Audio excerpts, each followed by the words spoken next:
आज महाराष्ट्र की विधानसभा में जो कुछ हुआ है उसने 1960 के दशक में भी जो प्रांतवाद और भाषावाद की लहर उठी थी उसे भी कहीं पीछे छोड़ दिया है। आज वो स्तर छू लिया है जिसके बाद यूं कहना गलत नहीं होगा कि महाराष्ट्र में रहने वाला हर शख्स आज कहीं ना कहीं अपने भीतर शर्मसार होगा कि उसके प्रतिनिधित्व कुछ ऐसे लोग कर रहे हैं जो विधानसभा के अंदर इस तरह की हरकत करते हुए दिखाई देते हैं। हमारे साथ मौजूद हैं राम कदम साहब जो कि एमएनएस के विधायक हैं और अबू आजमी जी भी इस वक्त हमारे साथ मौजूद हैं। राम कदम जी, आपसे हम ये जानना चाहेंगे, आप अपने आप को मराठी अस्मिता के ठेकेदार के तौर पर पेश करते हैं, कहते हैं कि 11 करोड़ मराठियों का आप प्रतिनिधित्व कर रहे हैं। क्या यही चरित्र आप दिखाना चाहते हैं कि आप सड़कों पर मारपीट करते हैं, धरना प्रदर्शन की बजाय आप वहां पर भी हल्ला हंगामा करते हैं और विधानसभा के अंदर भी घुसकर आप कुछ ऐसी ही हरकत करते हैं? क्या ये मराठी चरित्र है जिसका चित्रण आप कर रहे हैं? देखो, ऐसा नहीं है। हमने पूर्ण रूप से, जैसे मैंने पहले भी कह चुका हूं कि हमारे पार्टी के नेता राज साहब ठाकरे जी ने खुद लोगों से खत लिख करके विनती की थी, सारे विधायकों से, कि आप मराठी में शपथ लो, मराठी का मान रखो, मराठी का सम्मान रखो। हमने भी खुद जिन्होंने और भाषा में शपथ लेने का प्रयास किया उनको भी हमने विनती की थी। हमने मारपीट करने हम कोई नहीं गए। आप लोगों ने तो इस देश में महात्मा गांधी के अस्तित्व को नकार दिया है। एक महात्मा गांधी थे जो कहते थे कि अगर कोई एक गाल पे थप्पड़ मारे तो दूसरा आगे कर दो। आप कहते हैं कि आपने मुझे आंख दिखाई, मैं तुम्हारी आंख नोच लूंगा। ये कौन सी राजनीति है? देखो, मराठी का सम्मान रखने को अगर आप इस प्रकार की परिभाषा बोलते हो, मराठी लोगों के स्वाभिमान की बात करते समय आपको अगर इस प्रकार की देखने की आपकी दृष्टि है तो मैं आपको कुछ नहीं कहूंगा। पर एक आपको जरूर अबू आजमी जी, आप जरा बताइए, ये जिस तरीके का चरित्र है, आप भी वहां पर एक राजनेता है, आप भी एक राजनीतिक दल के प्रतिनिधित्व कर रहे हैं, किस तरीके से आप इसे देखें? क्या वाकई में से किसी भी मायने पे सही ठहराया जाएगा आपके साथ जो मारपीट की गई? नहीं, मैं कह रहा हूँ कि इसके तो ये तो सरकार, ये तो इन लोगों को सरकार से पूरा समर्थन था। अगर इनको पहले ही रोक दिया गया होता तो इनकी इतनी हिम्मत नहीं पड़ती।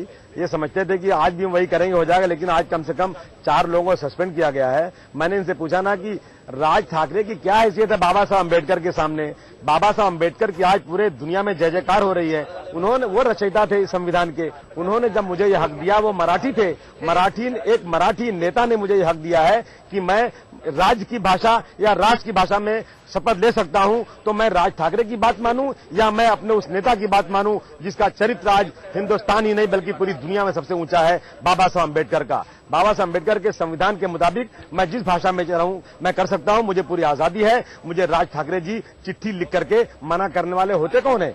मेरे पास बाबा साहब अम्बेडकर का नाम शोभा नहीं देता। कृपा करके आप बाबा साहब अम्बेडकर का नाम मत लीजिए। आज शपथ लेते समय हम सब, अरे वही मेरे नेता है, उन्होंने संविधान में, उन्होंने मुझे पूरा हक दिया हुआ है कि मैं बाबा साहब अम्बेडकर के संविधान को बचाऊं। बाबा साहब अम्बेडकर के संविधान की रक्षा करना बड़ा कर्म कर्तव्य है। आज जो बाबा साहब अम्बेडकर ने मुझे पूरा हक दिया हुआ है कि कश्मीर से कन्याकुमारी तक कोई भी इंसान जाकर रोटी कमा सकता है। और आप लोग मुंबई में उत्तर भारती के नाम पर बाबा साहब अम्बेडकर का नाम मार रहे हो, शोभा नहीं देता। आप नहीं लो ना, आप लोग राजनीति आप बाबा साहब अम्बेडकर का नाम मत लो। बम कांड में आप आरोपी थे। आपका बेटा कोकिन पीते तो खड़ा गया था। आप राम कदम का मर्डर करोगे, ये बात बोलते हो, झूठा दिखाते हो, मुझे जिंदगी को ढकेल देते हो। आपको हक है बाबा साहब अम्बेडकर का नाम लेने का। आप बाबा साहब अम्बेडकर का हक जी नहीं, बिल्कुल नहीं। मुझे बाबा साहब अम्बेडकर जी बड़ा नाम है, आपके मुंह में शोभा नहीं देता। आप अपनी ऊंचाई के हिसाब से नाम लो। कदम जी जरा धीरज रखिए, जरा हमारी बात सुनिए। अबू आजमी जी जरा रुकिए, अबू आजमी जी रोक नहीं सकता। अबू आजमी जी जरा रुकिए। अरे कदम जी जरा रुकिए ना, सुनिए ना, एक बात बताइए। अरे एक मिनट सुनिए अबू आजमी जी। अरे कदम जी, बाबा साहब अम्बेडकर का नाम आपके मुंह में शोभा कदम जी, नहीं देता। आपने ये बात कम से कम 25 बार पिछले 10 सेकंड में कह दी है। हम आपसे सिर्फ ये जानना चाहते हैं, ये बता दीजिए कि भारत में भारत का संविधान ऊपर है या राज ठाकरे? जो मर्डर करने की बात करता है उसके मुंह में बाबा। अरे सुनिए तो सही कदम जी, कौन से अम्बेडकर का नाम लेते? कदम जी ये तो बता दीजिए, एक छोटा सा जवाब। क्या इस देश में संविधान ऊपर है या राज की ठाकरे? बात नहीं कर सकता मेरा बेटा।